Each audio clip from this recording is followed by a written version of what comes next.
Portanto, o Venceslau é para mim, e esse é um aspecto que eu estou a tentar investigar e a aprofundar mais, é um homem, é um mestre espiritual, é um mestre de amor, é um mestre da natureza, é um mestre da própria capacidade de sentir a unidade do cosmos e do universo. Portanto, ele tem páginas belíssimas de descrições das suas captações da comunhão que existe entre todos os seres e todo o universo. Essa parte é-nos importante porque nós aqui perdemos um bocado e com pequenas coisas isso é possível ser reativado. E ele descreve, sobretudo, em quê? No tratamento do jardim, das plantas, das pedras. Há uma possibilidade de uma pessoa, e eu vou ler aqui uma ou duas dessas páginas em que ele descreve a sua comunhão com a natureza e com o universo de forma extremamente bela.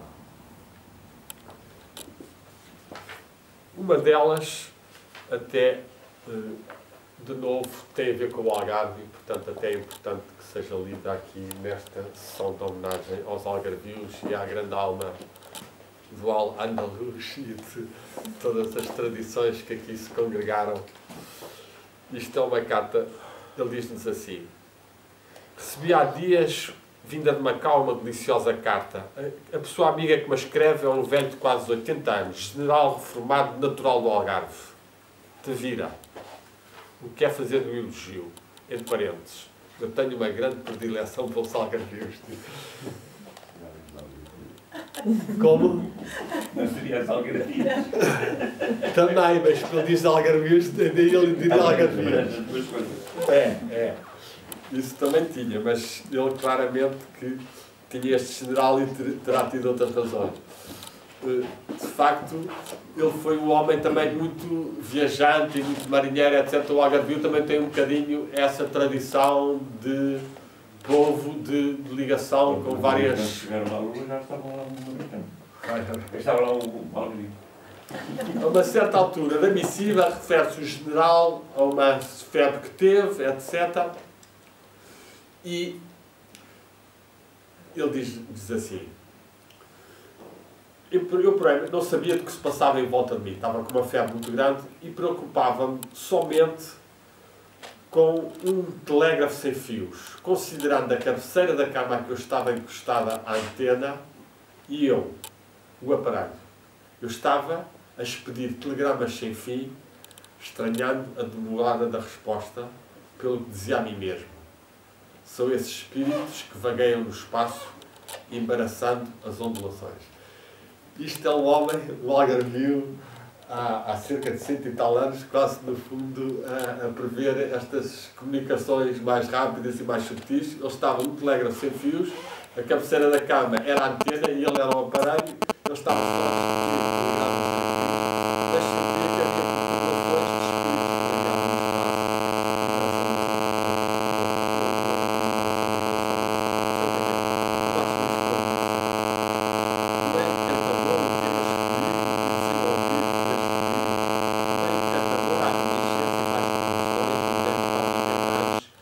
de este tema com tamanha acuidade e tão delicadamente no relata, está-se adivinhando um cérebro de eleição.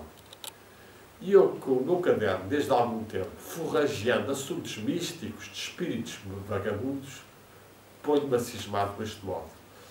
O Venceslau tinha muito esta atitude. Muitas vezes adotava uma primeira posição um bocado crítica, um bocado cética, mas depois ele vinha com uma contraproposta e aprofundava mais, ou via que aquilo tinha a sua razão de ser. Não acusará, porventura, a confissão de uma grande verdade, esta estranha visão do delírio do enfermo? Não se presume que algumas vezes a alucinação, mesmo a loucura, se identificam com o gênio, excedendo-se mesmo em poderes perscrutadores no mundo do mistério? Não haverá, nos espaços da nossa atmosfera, encontres e embates entre as artesianas e muitas outras ondulações de forças, ainda hoje apenas imaginadas ou absolutamente ignoradas? E não constituirão os espíritos mortos uma dessas estupendas forças de mistério? Ao povo japonês, pelo menos não repugnaria a hipótese. Ele que admite a descida periódica à Terra, durante o bonde, à festa dos mortos dos seus queridos desaparecidos.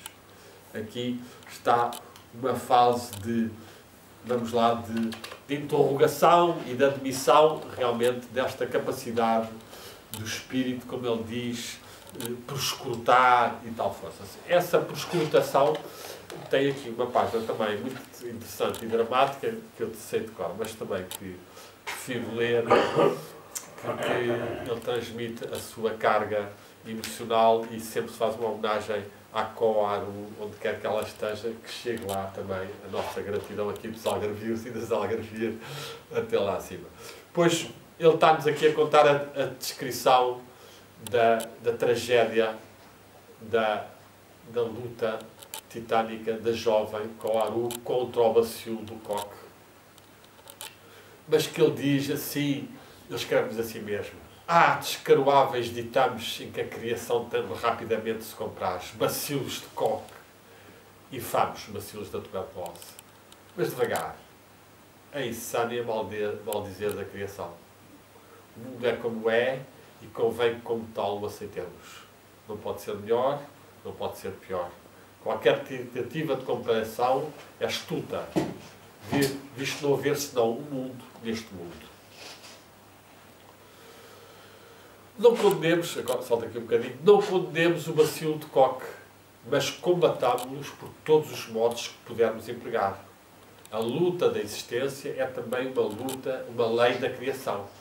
O bacilo de coque declarou guerra ao homem. O homem declara guerra ao bacilo de coque, vencerá o mais forte.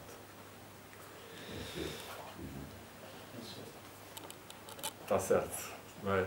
Pois ele está-nos então a contar aqui, ela estava com a tuberculose, a rapariga, o bacilo de coque a avançar a uma velocidade tremenda, eles acompanhá-la todos os dias, ir para lá com ela, levar-lhe as comidas, aquela força titânica de tentarem que ela coma, mas o tuberculoso não lhe apetece comer, não comeu, não jantou, etc. E ao Carol a chorar, e eu que estava tão contente por me ver livre da febre e me dispunha a comer muita sopa e muito arroz. Pela noite saltou-lhe um desejo extravagante ao Koharu: comer melancia. Mas tanto também que então Alice achava que uma enfermeira como eu observámos que já não havia melancia à venda no mercado. Afirmou ela, com tamanha veemência que deve-se presumir que a sua visão de enferma, levada a requintes extremos de agudeza, rompia pelas paredes do quarto, fora, e ia dar fé do que se passava nas ruas da cidade e na longa enfiada de lojinhas escancaradas. Repetiu ela, e calou-se, cansada do esforço e amuada. E havia, ausentando por alguns momentos do hospital, vi com efeito à venda, embora um tanto fora da época, melancias. E com que enorme gozo eu comprei uma, que parecia pesar arrombas, que me derrubou os braços, mas consegui levar e oferecer a quem tanto aprecia. Koharu, silenciosamente, mas sorrindo, satisfeita do achado e do meu zelo, provou do fruto. Decididamente tinha de haver um banquete naquele sábado. Vejam, esfriou a sopa, da qual ninguém comeu, mas comeu-se a melancia. E, realmente, essas duas mulheres partiram da vida do Venceslau e foi, então, esse desenvolvimento destes livros, cada vez mais sensibilidade à natureza, cada vez mais expansão da sua própria alma a todo o universo e, ao mesmo tempo, uma certa saudade que ele dizia que era quase como o ar com que ele vivia. A saudade desses seres era um ar que lhe permitia viver melhor e que o fez passar estes 13 anos da sua vida solitariamente.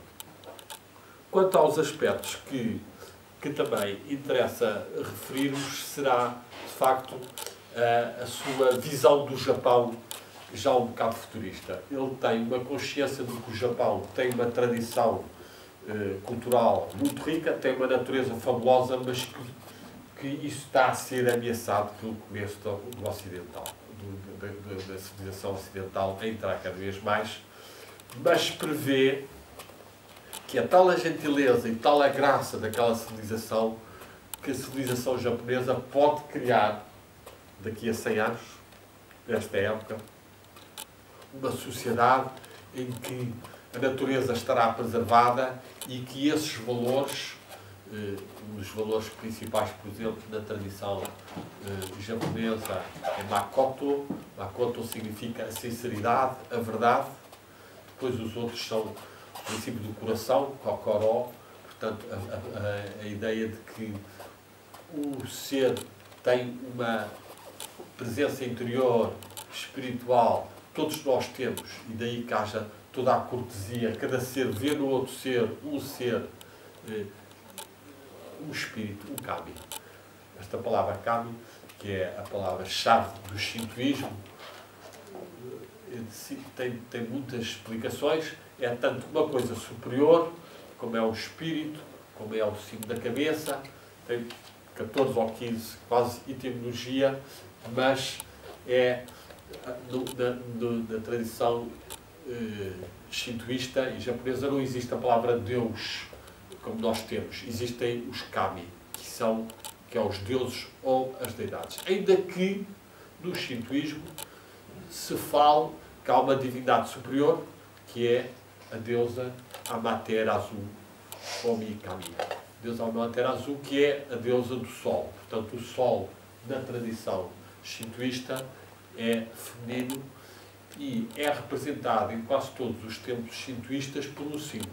Portanto, o shintoísmo é o menos possível antropomórfico e tem, então, 2 ou 3 símbolos principais, dos quais o símbolo da divindade do sol é uma espécie de espelho, um espelhozinho pequeno que reflete realmente a luz e que é um indício de que, segundo alguns mestres do shintoísmo, do velho princípio que também está nos gregos, nós tete auton, conhece-te a ti próprio. Portanto, o espelho, se conseguires limpar de areias, de trevas e conseguires refletir o teu interior, então o teu aspecto divino virá ao de cima. E esse culto da verdade, da sinceridade, do coração, tornou-se no Japão uma força lendária, legendária, que nós vemos sobretudo nas histórias da piedade filial e nas histórias da honra dos samurais, que são as 2 aplicações mais conhecidas e que o Venceslau conta nos seus livros várias dessas histórias. Portanto, Venceslau foi lendo, foi conversando com outras pessoas, com as mulheres, e então nos seus livros há todo a riqueza da tradição viva do Japão que é posta, nomeadamente esses casos grandes de dedicação de coração. Nomeadamente, nós temos uma história que o Venceslau conta, que é quando um dos czares, o filho do czar, mais concretamente, da Rússia, veio ao Japão. Houve um dos guardas japoneses, eles tinham havido a guerra anteriormente, portanto ainda havia muita gente que estava contra os russos, e houve então um guarda que tentou matar o filho do czar. E isso foi uma ofensa tremenda. Conseguiram retê-lo, etc., prendê-lo, depois foi preso, depois a pouco morreu. Mas foi a consternação total num país de samurais e de respeito, sobretudo o imperador estava completamente perturbado, tinha que fazer aquilo. E então houve uma raparigazinha, uma costureira, que resolveu fazer a sua atitude heroica, que foi ir até Kyoto, fazer as suas despedidas no templo, afiar a sua navalhazinha, escrever a carta ao irmão, ao coisa, e ofereceu-se para pagar a ofensa que o Japão tinha feito à Rússia, matando-se a si próprio. Esta história tornou-se conhecida. O Venceslau foi lá ainda ao templo, ela foi recebida num templo por se ter sacrificado pela história, pelo